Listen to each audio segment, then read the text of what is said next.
গীতা এলএলবিতে আজকের পর্বে আমরা দেখতে পাবো গীতা ও পদ্ম কলোনিতে আসে।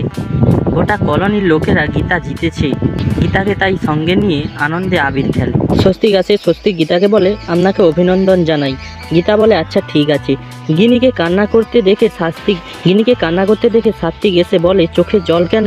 গিনি বলে তুমি আজ চোখে জল দেখতে পাচ্ছ, এতদিন ধরে আমি চোখের জলই ফেলে আসছি, সেটা তো তোমার চোখেই পড়ে না। অবশ্য এ বাড়ির কারোর চোখেই পড়ে না, তবে খারাপ খবরের পাশাপাশি ভালো খবরও আছে।